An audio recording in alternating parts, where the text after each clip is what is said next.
Bismillahirrahmanirrahim. Assalamualaikum warahmatullahi wabarakatuh.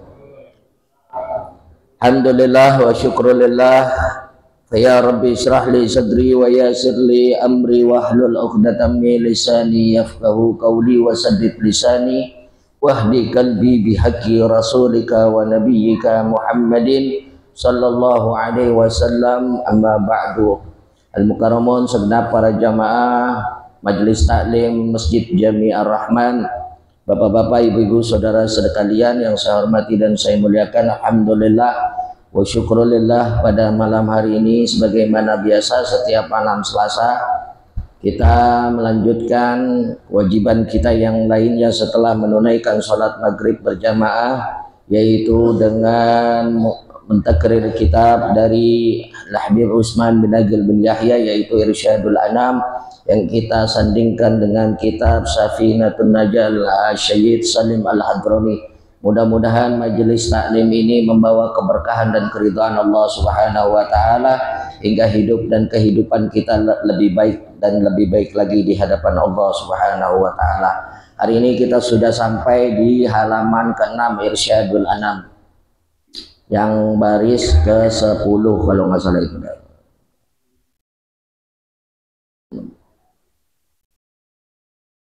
Oh, baris yang ke-13 dari tengah, dari atas. Paslun. Ya. Betul ya. Dan kemarin sampai binatang melainkan ikan dan balang, kayu, dan segala anggota binatang yang hidup jika berpisah daripada binatangnya. Maka hukumnya itu, atau kemarin kita sampai dengan jenis binatang yang termasuk dengan najis, kecuali ikan dan balang, dan juga binatang yang hidup di dua alam. Selain dari itu maka halal untuk dimakan dagingnya. Qala mu'allifullahu ta'ala wa dab'a fihi wa bi ulumihi fid dharaini amin. Qala radhiyallahu anhum. Faslun, ya, perihal. Bismillahirrahmanirrahim. Faslun, perihal membasuhkan barang yang kena najis. Bermula jikalau najis yang mughalladhah, yaitu anjing, babi, maka wajib serta Ya. yaitu membasuhkannya. Wajib sirtu yaitu membasuhkannya 7 kali, dan yang sekaliannya itu dengan cipratan campur tanah atau lumpur yang suci. Sesudahnya hilang rasanya dan baunya dan rupanya. Adapun lain najis, maka jikalau ainiyah yaitu najis yang di rupanya atau rasanya atau baunya, maka wajib dibasuh hingga hilang. Tiga-tiganya. Adapun jikalau najis hukmiyah, yaitu bekas najis yang tiada lagi ada rupanya atau rasanya atau baunya, maka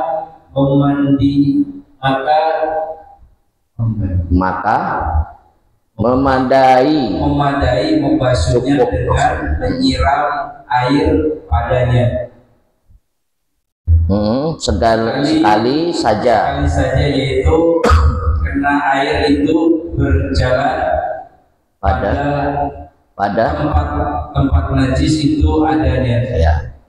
Jadi di sini dijelaskan oleh musannif kitab, faslun, perihal membasuhkan barang yang kena najis. Bermula jikalau najis yang mughalladhah. Najis mughalladhah itu kalau di dalam kitab Safinah dijelaskan an-najasatu salasatun mughalladhatun. Najis itu ada 3. Yang pertama mughalladhah, najis yang berat. Di sini dijelaskan oleh Sayyid Utsman dalam Irsyadul Anam, contoh najis yang berat, yang besar, itu najis gede, najis besar, yaitu anjing dan babi. Kalau kita kena anjing dan babi, kena apanya? Yang terbilang najis, air liur. Ada yang menyatakan air liurnya, ada yang menyatakan seluruh bagian tubuhnya. Ya, seluruh bagian tubuhnya adalah najis. Kalau Imam Syafi'i menyatakan seluruh bagian tubuhnya. Imam Maliki menyatakan hanya moncongnya, gitu. Kalau Imam Ahmad menyatakan air liurnya. Maka kalau yang bermadzhab ada yang memelihara anjing, itu karena dia meyakini bahwasanya anjing itu hanya air liurnya yang najis. Ashabul Kahfi ada anjingnya enggak? Masuk surga enggak? Masuk surga. Karena anjing merupakan binatang yang paling taat sama majikannya, gitu. Kalau yang siapa yang ngasih makan tuh anjing, dia pasti akan nurut. Tapi kalau yang nggak ngasih makan, biasanya dia punya rasa curiga, insting. Kalau anjing kan nggak punya akal, punyanya perasaan. Tapi untuk menjaga hewan ternak, menjaga harta benda, orang ada yang memelihara anjing, udah itu juga muslim. Itu mazhabnya kayaknya bukan Syafi'i, karena dia meyakini hanya air liurnya. Dia sudah berhati-hati, biasanya dipakein pengaman tuh anjingnya tuh, pakai pengaman untuk tidak kena najis. Tapi kita yang warok, yang hati-hati mengamalkan mazhab Syafi'i, seluruh tubuh bagian anjing itu adalah najis termasuk bulu-bulunya, gitu. Makanya jangan langsung ngecap anjing haram kan, kok dipelihara, ada orang Islam yang melihara anjing, gitu. Tapi kalau kita mazhab Syafi'i, sebaiknya jangan memelihara karena akan kebablasan, ntar repot. Salah satunya cara ngebersihinnya apabila kena anjing. Kalau babi mutlak nggak ada ikhtilaf. Babi itu nggak ada ikhtilaf di dalam agama kita, di dalam syariat kita.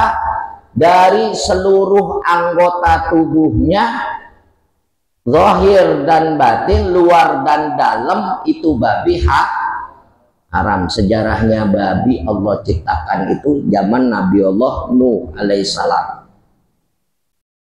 Zaman Nabi Allah Nuh alaihissalam, ketika seluruh binatang pengen diajak hijrah karena bakal ada tsunami gede-gedean dari Allah Subhanahu wa Ta'ala, diajak seluruh binatang ke dalam satu perahu atau satu kapal yang dibikin Nabi Allah Nuh selagi musim panas.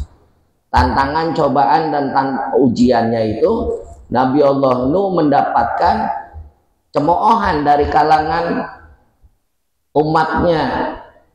Nabi apaan? Nabi gila kali, musim panas dia bilang mau ada banjir gede, pakai dia bikin kapal. Pada saat itu binatang mengikuti, taat kepada Nabi Allah Nuh alaihissalam, digiring semuanya, harimau, singa, gajah, burung elang, monyet termasuk tuh. Sedangkan manusia hanya puluhan orang, gitu, masuk ke dalam satu kapal. Namun ketika itu Allah Maha Adil, di dalam satu kapal ketika tsunami datang, banjir gede-gedean datang, diselamatkan umatnya Nabi Nuh sama binatang-binatang tersebut. Cuman kan kotoran numpuk di dalam kapal, bertambah berat. Akhirnya Nabi Allah Nuh memerintahkan gajah untuk membersihkan kotoran tersebut dengan belalainya. Ini sebabnya anjing babi kenapa diharamkan dalam syariat agamanya Allah Subhanahu wa Ta'ala. Ketika itu gajah membersihkan kotoran, kekenyangan. Akhirnya buang hajat itu gajah. Dari gajah itulah keluar binatang yang namanya babi, kotoran dari semua binatang yang ada di dalam kapal Nabi Nuh dikeluarkan dengan kehendak Allah dari perut gajah berupa hewan babi. Itu awal penciptaan babi. Makanya kalau kita perhatiin moncongnya babi itu rada-rada mirip sama gajah. Cuman bedanya agak belalai itu babi.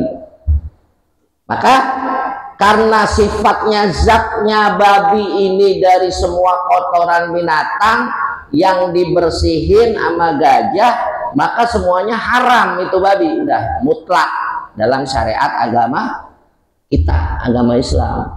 Gitu. Kalau ada orang bilang ada daging babi halal kalau sedikit, ya tetap aja kagak halal karena zatnya sudah dinyatakan tidak halal. Berbeda dengan anjing. Kalau anjing sebelum syariat datang, syariat agama Islam disempurnakan, ada kisah Ashabul Kahfi itu. Makanya jadi ikhtilaf di kalangan ulama, jadi perbedaan pendapat. Gitu. Ada juga yang menghalalkan anjing dari bagian-bagian tertentunya. Artinya tidak jadi masalah kalau hanya kesenggol ekornya, kalau hanya kesenggol badannya, gitu. Sebelum digigit atau terkena air liurnya. Itulah bedanya. Cuman kalau tetap dikatakan najis berat juga, najis yang gede juga, dan di sini dijelaskan perihal membasuhnya, yaitu yang pertama sebelum kena air wajib dicampur antara air lumpur tanah yang suci, bukan tanah yang bagian atas, Pak. Cara ngebersihinnya, habis kena kejilat anjing nih contohnya, atau kegigit anjing, kalau kata dokter kan rabies tuh ya, kalau yang anjing gila, kalau yang anjing normal sih bawa alam rabies juga apa enggak itu. Yang jelas dalam syariat kita itu adalah sudah mutlak najis tuh, kalau udah kegigit mutlak tuh najis gitu. Makanya lebih baik jangan melihara anjing. Kalau ada orang yang melihara anjing, saudara-saudara kita di luar syariat agama, tolong dihimbau untuk dijaga, jangan sampai sembarangan hal yang lainnya, dari kotorannya, dari takutnya dia sakit, dia main gigit-gigit aja orang, kan begitu. Makanya perlu di lingkungan itu bikin aturan, tata cara di tengah pemukiman yang notabene-nya kebanyakan muslim, perlu tuh tokoh-tokoh wilayahnya tuh, gitu. Saya paling gedeg kalau masuk ke perkampungan yang mayoritas Islam, mayoritas muslim, tapi banyak anjingnya, Pak. Banyak orang yang melihara anjing, itu berarti tokoh masyarakatnya tidak mengatur tatanan yang telah ditentukan. Kesian umat Islam. Kecuali itu ada yang namanya di daerah saya setelah Ajiten itu ada namanya Kampung Ambon. Kampung Ambon itu terkenal memang dulunya zaman penjajahan Belanda hitam atau orang Ambon berdomisilinya di situ, sampai sekarang itu disebutnya Kampung Mardongan. Nah, itu mayoritasnya mereka non muslim. Jadi kalau kita lewat situ, tiap rumah itu ada anjingnya tuh, bahkan diumbar di jalanan tuh. Resiko kita deh tuh, itu kita maklum karena mayoritas dalam 1-2 RT bahkan 1 RW itu mayoritasnya mereka. Kita masuk ke komplek-komplek umpamanya yang mayoritasnya non, ya udah resiko kita. Assalamualaikum, guk, gitu kan contohnya. Itu salah satu contoh. Itu resiko kita. Makanya harus bisa memaklumi dan hati-hati. Tapi kalau yang di perkampungan mayoritas muslim, di 1 RT, di 1 RW, perlu juga ada himbauan. Kesian orang yang mau ke masjid, kesian orang yang mau ke musola melaksanakan sholat 5 waktu, kalau binatang peliharaan yang dalam syariat agama Islam itu jelas-jelas najis berat diumbar di jalanan. Begitu. Kalau mau ngumbar di jalanan dituntun dah. Kita masih maklum tuh kayak yang lari pagi di jis umpamanya bawa-bawa anjing apalah, anjing moli lah, anjing apalah namanya kan ya. Itu kita masih maklum. Tapi kalau yang diumbar begitu aja, apalagi anjingnya gudigan. Nanti ada gudigan. Kurapan, ada penyakit kulitnya, diumbar aja di jalanan. Begitu. Jadi kita harus hati-hati. Dan ini perlu ada aturan. Namanya toleransi ada batasnya. Itu. Jadi harus diatur sebagaimana baiknya. Bagi yang memelihara binatang tertentu ya dikandangin, dijaga di waktu-waktu orang rame gitu. Dan yang pertama itu najis juga dibagi jadi dua, ada yang sifatnya ainiyah, ada yang sifatnya hukmiyah. Kalau ainiyah itu yang bagaimana? Yang mutlak kelihatan sama mata dan kepala kita, itu ainiyah tuh. Maksudnya rupanya kelihatan, baunya masih ada, rasanya masih ada. Maksudnya baunya gimana? Nyengat di hidung, itu masih ada tuh baunya. Rasanya juga begitu. Nggak mungkin kan kita mau ngerasain najis pakai indera perasa kita, nggak mungkin. Cukup di hidung aja kita ngerasain tuh, di ulu hati itu.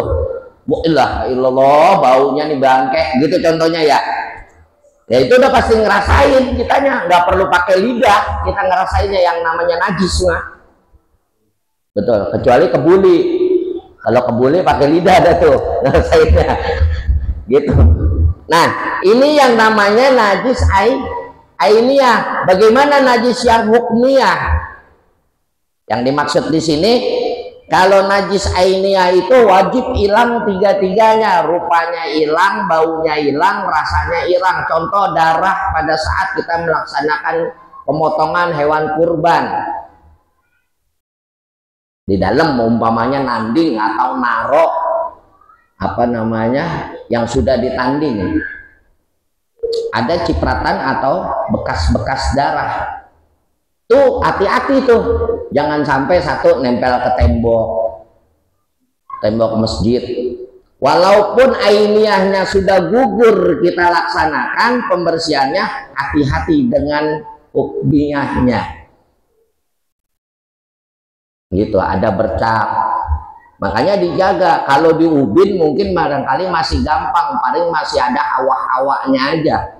Kalau udah kita bersihin, bisa kelihatan sama mata dan kepala kita. Yang dikhawatirin adalah di tembok, sulit deh tuh.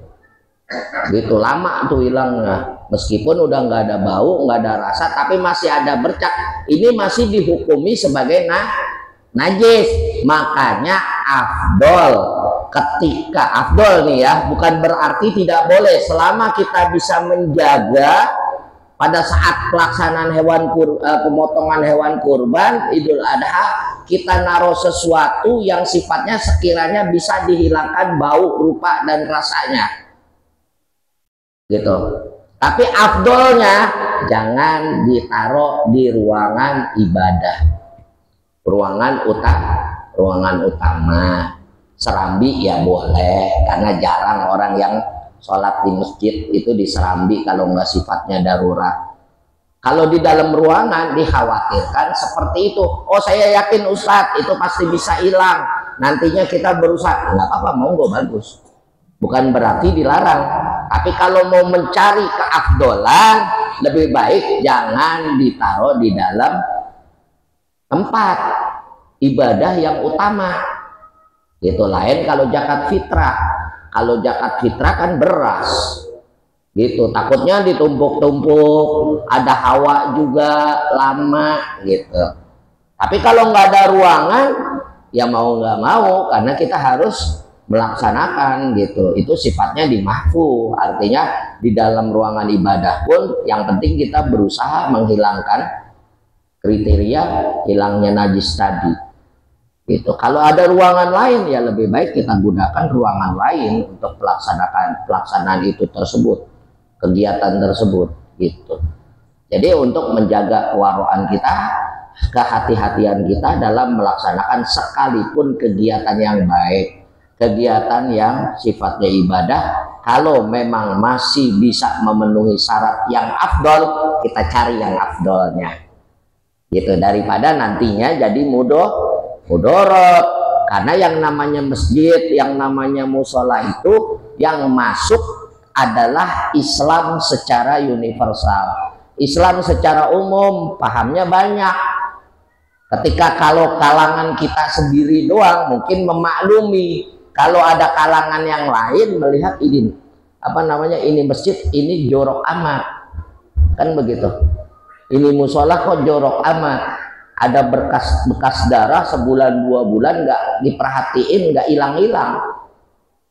Makanya tuh kalau bisa itu habis Idul Adha untuk mastiin kalau memang yang kelihatan dicek lagi tuh gitu. Khawatirnya itu Pak, khawatirnya itu kalau ada tempat lain lebih baik jangan dimasukin ke dalam ruang utama ibadah, jadi aman kitanya. Kalau Ar-Rahman mah gede dah ya, gede ruangannya banyak lah, istilahnya masih bisa alternatif lain untuk itu semua. Kalau cuman sekedar naruh tandingan yang sudah dibungkus plastik, rasanya itu gampang dibersihin. Ini yang jadi perkara motong di situ, nyacak di situ, nanding di situ, bungkus di situ, sampai bagian di dalam masjid. Tuh ada juga yang begitu Pak, sembrono. Padahal ruangan halaman banyak, maksudnya gede gitu. Belum lagi resiko panitia yang bolak-balik kakinya kena darah, masuk ke dalam ruangan nggak pakai sendal atau sendalnya udah kena debu dan lain sebagainya, kotoran sapi, kotoran kambing umpamanya masuk ke dalam, pada buka sendal nggak dibersihin lagi, kan begitu. Itu akan menyulitkan kita juga dan akan menjadi mudorot. Makanya penting ditata lagi, kalau bisa cari yang afdol dan jangan resiko kita nantinya jadi mudorot dalam pelaksanaan ibadah. Dan yang kedua, yang namanya najis itu ada yang mukhaffafah. Najis mukhaffafah itu najis termasuk kategori najis ringan. Contohnya apa? Contohnya najis mukhaffafah. Najis mukhaffafah contohnya kencing bayi laki-laki, atau yang belum makan makanan lain selain air susu. Itu sama dengan kita membersihkan najis hukmiyah, najis yang sifatnya hukmiyah, zatnya udah nggak kelihatan, baunya udah nggak ada, rupanya udah remeng-remeng. Tadi contohnya darah, hanya cukup diciprat air aja, kan begitu. Nah, mukhaffafah ini termasuknya sama seperti membersihkan najis hukmiyah tadi. Kita dikencingin Pak sama bayi yang di bawah 6 bulan. Biasanya kan bayi baru makan makanan lain selain ASI 6 bulan kalau bayi zaman dulu. Kalau bayi zaman dulu, kalau bayi zaman sekarang kadang-kadang 40 hari aja udah dikasih pisang bakar ya. Iya, maksudnya pisang dibakar dulu gitu, bukan pisang. Maksudnya biar getahnya nggak ada, kan biasanya gitu tuh ibu-ibu tuh yang baru ngelahirin biasanya ngasih makanan pertama selain ASI adalah pisang. Ada yang dikerok langsung, cuman kalau menurut dokter kan itu masih ada getahnya tuh, digarang dulu kan begitu. Gitu kan, baru dikerok, dikasih makanan pendamping selain ASI. Nah, itu udah termasuk najis pertengahan, mutawasitoh. Kalau yang bayi yang sudah makan makanan tambahan selain ASI, kalau yang masih kena ASI ke ASI aja, air susu ibunya aja, itu ketika kita kena pipisnya itu cukup kita cipratin air aja udah hilang, karena dia belum kena zat makanan yang lain. Secara hukmiyahnya juga belum nampak, belum berwarna. Dan masih makanan yang diproduksi oleh Allah langsung gitu, bukan produksi kayak makanan bayi yang sudah 6 bulan, ada yang namanya bubur sereal seperti itu. Jadi kalau yang sudah makan makanan campuran termasuk najis mutawasito, dan mutawasito tersebut ada juga yang bersifat ainiyah, tampak oleh mata, ada yang bersifat jabnya aja, yaitu bersifat tidak nampak zatnya, namun masih berupa ada bercak atau bekasnya. Dan di sini juga ketika kita kena najis mutawasithah, maka percikan air perlu dilaksanakan dalam 3 kali basuhan. Kalau najis pertengahan, bukan najis ringan. Kalau najis ringan hanya sekali kita gosok selesai. Terusin. Paslun perihal haid dan nifas, bermula sekurang-kurangnya haid sehari semalam dan dilabatnya golibnya umumnya 6 atau 7 hari dan sebaik-baiknya 15 hari. Inilah sebanyak-banyaknya. Sebanyak-banyaknya 15 hari. Inilah yang dihinggakan. Banyaknya dan sekurang-kurangnya suci antara dua head 15 hari dan tiada dihinggakan banyaknya dan sekurang-kurangnya nifas itu sekali keluar darah sehabisnya beranak melahirkan, dan golibnya 40 hari dan sebaik-baiknya dan sebanyak-banyaknya 60 hari, tetapi apabila dapat suci daripada haid sekalipun belum cukup sebagaimana biasanya, atau dapat suci daripada nifas sekalipun belum 40 hari, maka wajib atasnya keduanya itu mandi lantas sembahyang jika masih ada waktu sembahyang, dan apabila itu waktu tiada boleh buat mandi beserta sembahyang, maka wajib pokok sembahyang itu sekalipun di akhir waktu sekedar takbiratul ihram lamanya, dan apabila dapat suci itu di akhir waktu asar maka wajib qadha asar sama zuhur, dan demikian pula jika dapat suci di akhir waktu isya maka wajib qadha isya sama maghrib, dan jika ia suci di akhir lainnya fardu, maka wajib qadha itu fardu saja. Allahu a'lam. Jadi di sini dijelaskan perihal pasal haid dan nifas. Haid itu kamu datang bulan. Kalau nifas itu darah melahirkan. Haid itu sekurang-kurangnya yaitu 1 hari. Sebanyak-banyaknya 14 hari. Lebih dari itu periksa ke dokter atau ke bidan, jangan-jangan itu darah penyakit. Ini menurut syariat. Jadi sebanyak-banyaknya 14 hari. Kalau ada yang 14 hari masih ngaku haid, 1 periksa Pak, gitu.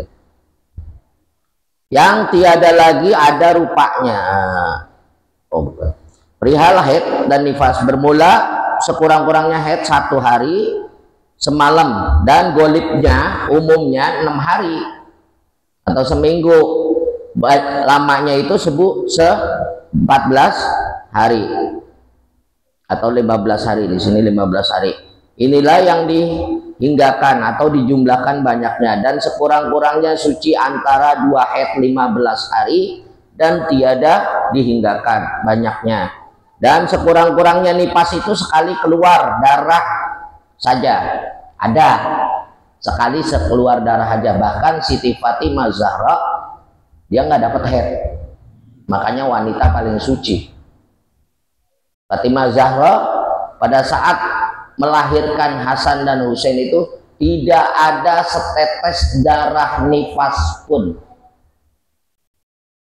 dan wanita satu-satunya yang tidak dapat haid adalah Siti Fatimah, tapi bisa mengandung.